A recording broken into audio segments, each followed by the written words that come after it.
We're really excited because people will just be able to just fully immerse yourself in the maps and the storylines and the heroes. With the new seasonal model, we'll be able to drop a ton of content in very frequently as we're updating the game through these big seasonal drops. We're looking at releasing heroes every other season and then a map in between those. And on top of that, we're looking at dropping a ton of content involving skins and other great goodies for players to get their hands on for each seasonal drop. We have so much that we want to do in Overwatch to develop this game because we think it's the next step for us. We think there is so much more we could bring. I'm really happy moving to our new seasonal-based schedule, making this really huge commitment to regular updates. It's exciting at the same time because I know what this team can do. We really want players to be able to anticipate when things are going to enter the game. With all the new content and events coming in, it's even more important to just make sure that everybody knows what's coming.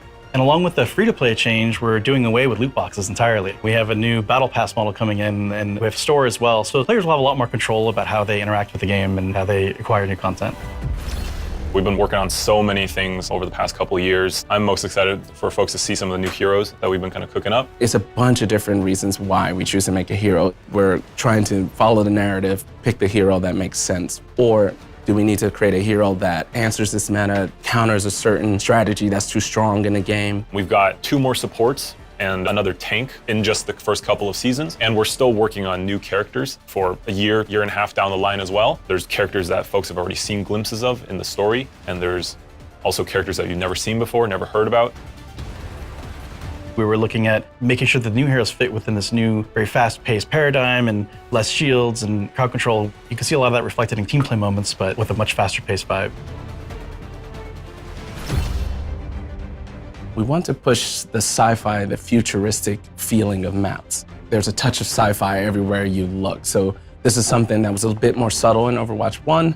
We really want players to feel that the world takes place in not so distant future. Coming up next is Rio. Rio, new PvP map. Pretty sure everybody's gonna love that one as well. It's a great map. It's close to the team. Many people on the team are from Brazil, so it was kind of fun to inject the culture, the colors, the vibe into this map. There's a map that takes place in Portugal. This map is pretty close to the team because our lead environment artist, he's from Portugal. People from the location should really get a sense that we've done a ton of research and we were very inspired, and I think we captured it pretty beautifully in the game. It is a push map, one of the newest game modes, and we tried some pretty interesting layouts for this one, so we hope the players like it. We definitely want the game to feel like a globe-trotting adventure. There's new types of content from what you're used to in Overwatch 1. We have charms, we have banners.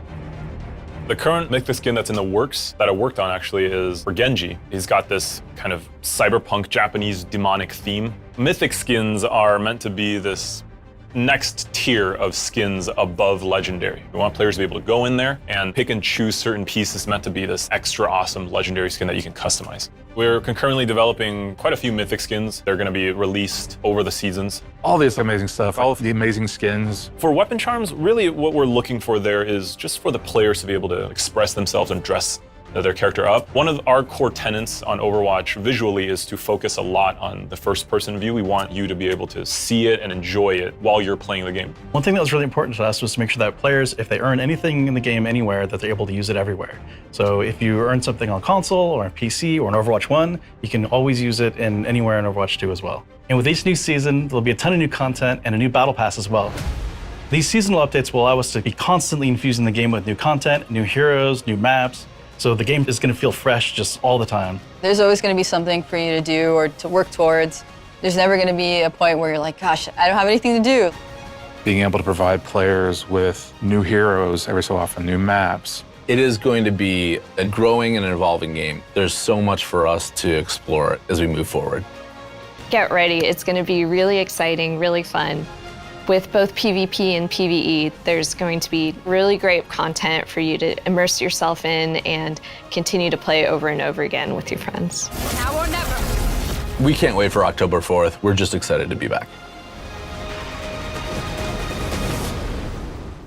You mentioned that PvE is coming in 2023. Now, can you tell us how the development is going and why the team is committed to bringing these type of experiences into Overwatch?